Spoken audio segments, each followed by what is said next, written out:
Governance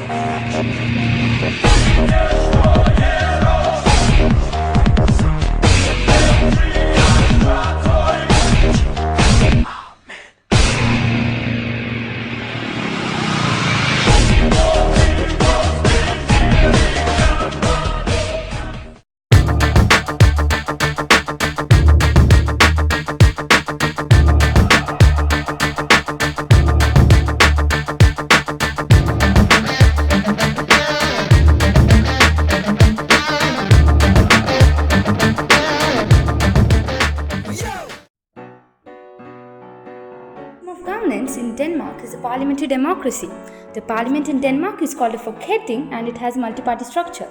Since no single party has enough vote of 179 votes to rule on its own, several parties negotiate on votes to form a multi-party coalition. The leading figure of one of the stronger parties within that coalition becomes the Prime Minister, while leaders from the other coalition parties take on important roles such as the Minister for Justice, the Minister for Finance and the Minister for Foreign Affairs. Elections for the Folketing take place at least every 4 years, but a Prime Minister can call an election at any time and usually chooses a moment that will be advantageous to his or her party. The Danish Queen is the official head of government in Denmark, but her role is largely ceremonial. Denmark's economic freedom score is 76.6, making its economy the 14th freest in the 2019 index. Its overall score has increased by 0.1, with improvement in the score for government spending and labour freedom countering declines in judicial effectiveness and monetary freedom. Denmark is ranked 6th among 44 countries in the Europe region, and its overall score is above the regional and world averages. Despite political polarization over immigration issues, Denmark's economy continues to perform notably well in regulatory efficiency. Open market policies sustain flexibility, competitiveness, and large trade and investment flows. A transparent and efficient legal system buoys robust entrepreneurial activity. Banking regulations are sensible and lending practices are prudent. Monetary stability is well maintained. When it comes to the environment, Denmark has a reputation for being eco-friendly and forward-thinking. There are pioneers in wind power and have a very good transportation infrastructure. But having a large cycling population is not due to environmental concerns. It is a matter of cost and convenience. Copenhagen has been named as Europe's Green Capital.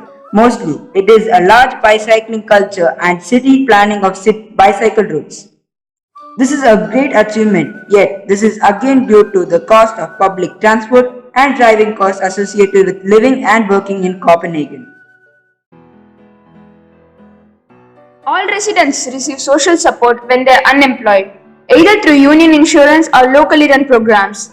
Idle workers receive compensation that is equal to slightly less than the lowest wages paid for regular, full-time employment, and they are also guaranteed housing, food and other basic necessities. Division of labor by gender.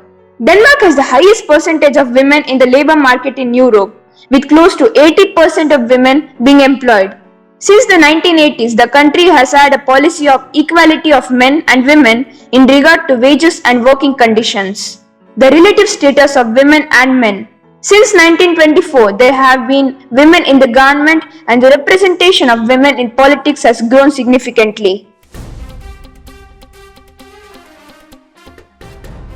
Denmark being named the most digital country in Europe proves that Denmark provides excellent conditions for international tech companies looking to test and develop new IT solutions. Not only does Denmark offer world-class IT infrastructure, it also offers consumers willingly to play an active part in developing new technologies. Furthermore, Danish organizations show a strong ability and willingness to embrace new technologies and transform working producers. These have been some of the key drivers behind recent investment from major tech players such as IBM and Singularity University, who both have announced that they are opening innovation center in Denmark.